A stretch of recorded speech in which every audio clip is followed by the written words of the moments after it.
Yep. Pwede na sira dito. Ha? Ay, mother, dito lang kayo. Dadalhin na lang natin yung ano, tuan.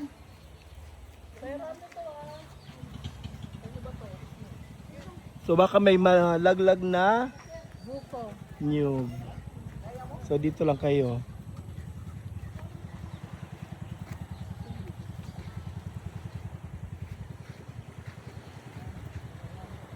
So dito po kayo mag-antay ng fish. Bakit di ba? Hatra. Yan po sila. Sila po yung nanghuli ng malalaking isda. Ayan. Yan po. Sila po sila. Imakay na po, hiyan palito. Gilid hiyan. Taga biran pundo.